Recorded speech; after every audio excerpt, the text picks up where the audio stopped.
So, guys, it used to be that when you looked at the Big Ten race, the first few weeks of the season, it was like, okay, what are we talking about here? Penn State's blowing out everyone, Michigan's blowing out everyone. This is all it is, and then we've got a 3-game season, and then, of course, the um, made-up Big Ten championship game against the team that should be like fourth, fifth best in the conference. This is such a more intriguing landscape now. You've got Oregon struggling against legitimately struggling, not like Ohio State struggled. No, they struggled. They were in a football game in the fourth quarter, 17-14 against Idaho. I think the USC game was actually significant. I don't overreact. That's not my approach, but I think that was a legitimately impressive game for a number of reasons. And then, of course, Penn State went to Morgantown. Is West Virginia the greatest team in the world? No, they're about the 35th best team in the country, but still, they stomped them pretty good on the road, difficult place to play. So the landscape, it's just so much more intriguing with all these other possible elite teams in play. Yeah. I wasn't all that excited about college football this weekend. That Penn State West Virginia game came on at noon on Saturday, and I was like, didn't really care much about it. I'm driving in to go to OSU for the 3:30 game, and Pat's sitting next to me, Pat Murphy, and he's always got to have another game on. I don't know. It's just the way he is. He's got to have whatever the best game in that time slot is. So at 3:30, it was supposed to be Miami against Florida, and Miami just blew them out. And everything I said negative about Miami last week, I meant it, but I'm a big enough person to admit this Miami team might be a little bit different. Okay, so I'm a big enough person. I moved him up like 15 spots. I had him clear down in the 20s. I moved him up to like number 10. You go in the swamp and just crush Florida like that. I know Florida may only win 3, 4, 5 games, whatever it is, but still they got players. I mean, it's an SEC team, at least in name. So it was a bad week for the SEC when you think about Texas A&M losing at home, Florida losing at home. And I'm not going to disgrace LSU a whole lot. I thought that game had like a New Year's Six bowl type feel to it. And both teams were played outstanding. I thought it wasn't a game of one of them gave the game to the other one or laid down or was suspect. It was like, seriously, USC made the 2 or 3 plays at the end of the game that they had to make just to win that game. And to me, that was a huge step forward. Is that the biggest win for USC in, I don't know how long, 15 years maybe? I don't even know. What Mark, you know better than me. When was the last time? And again, we're talking about beating number 13 LSU, not like beating, somebody who's at the top. I mean, I'm sure they've had some wins over Notre Dame and different teams in the last 15 years. But, man, that one, and I moved them up my chart too. I moved them up to like 11, 12. I moved them below Miami, but still moved them way up. So, Miller Moss, wow, unflappable. He had a couple throws in that game under duress. My God, that one down the middle where he's under blitz pressure and hits the guy. I mean, good Lord, that was an NFL play if there ever was one. So they got some dudes. And, Ohio State doesn't play them, may not play them to Indianapolis. And if then, and that might be too soon. They look like they got a pretty good team. I would just say on the USC front that this might be the most nationally relevant win that they've had since Pete Carroll, just because they've had big seasons, but they were always playing from behind. They had a nice season in 2016. They won the Rose Bowl, but they started 1-3, so they were already out of the race. Yeah. Then they ripped off all the wins, finished number 3 in the country, won the Rose Bowl over Penn State. But so those were big wins, but it was after a national title was off the board. And the same thing in 2017, they won the Pac-12 and went to the Cotton Bowl against Ohio State, but they were out of national relevance earlier. They lost to Notre Dame by 35 points. So you talk about getting a win to get yourself a look. This is crazy. Their schedule sets up perfectly. My God, at Michigan, which I don't think Michigan's any good at all. And then Penn State at home, Nebraska at home. I don't think Washington's very good. They're at Washington. At UCLA, they're certainly not very good. The last game of the year, that could be like 11-1 or 10-1 versus 10-1 Notre Dame and USC, or maybe 10-1 versus 11-0. I don't want to overreact. It's just 1 week, but my goodness, I mean, their schedule sets up really good. Yeah, I was just looking. The last big win they had may have been 2019 when they were 3.5-point underdog and they beat number 10 Utah at home, and that made them 4-0. Or actually, it made them 3-1, and then they lose two right after that. So they're 3-3 in the weeks after that game. So doesn't even matter. They probably fired the coach 2 weeks after that on the tarmac, or was that the one on the tarmac, or was that the one that drunk his way out of the job, or was that? But I went and let's see. I did my I threw some power rankings on our message board, Big Ten power rankings, and I had USC 1 and Penn State 2 and Ohio State 3, just based on who they beat and what they've done on merit. And then I had Iowa 4 and then Oregon 5, and Oregon.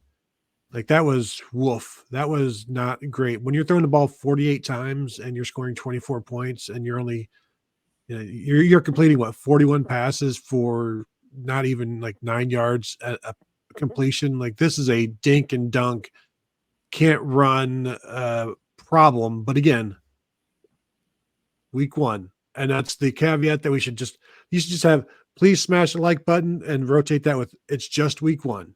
Please smash the like button, send in your super chats. It's just week 1, and just have that going around the clock, because it's a little bit better. It's a lot better than making judgments on who should be starting quarterback in a spring game. But again, this is still just one piece of the puzzle that we're looking at. You're looking at literally, just imagine that as a puzzle, seeing one piece and saying, "Oh, I know what the entire picture is, and this is what's over here." And it's you don't know.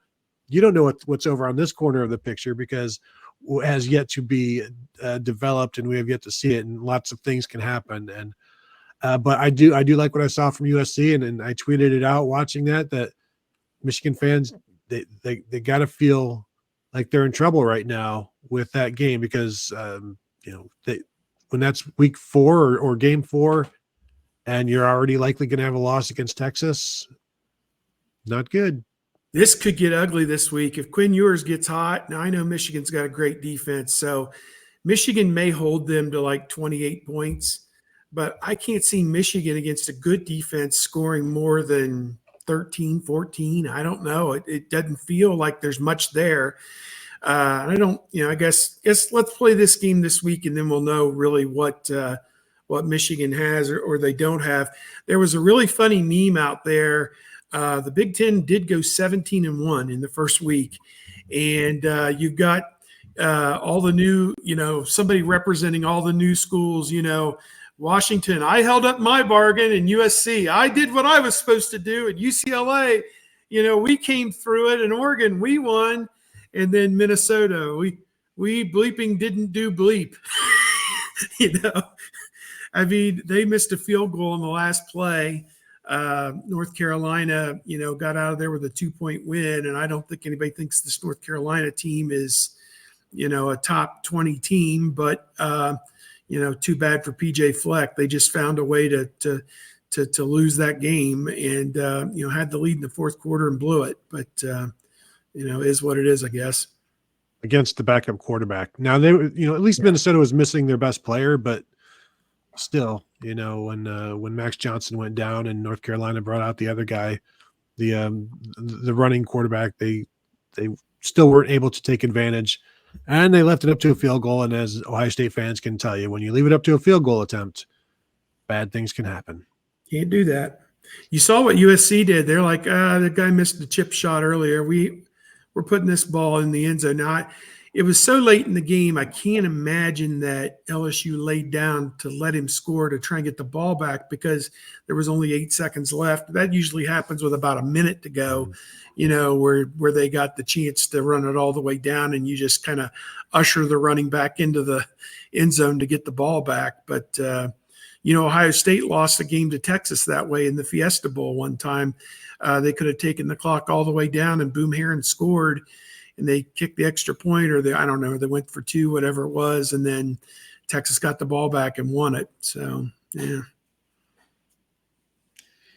Now, just to clear the deck on these important USC wins, to be fair, they did, even though we got lost in a blow the Pac-12 championship game and lose the Cotton Bowl 2 years ago, Lincoln Riley's first year, they beat UCLA, who actually was good that year, and that moved them into the Pac-12 championship game at 11-1, and they had a clear path to the playoffs. So that obviously was a huge win, and UCLA was actually good that 1 year.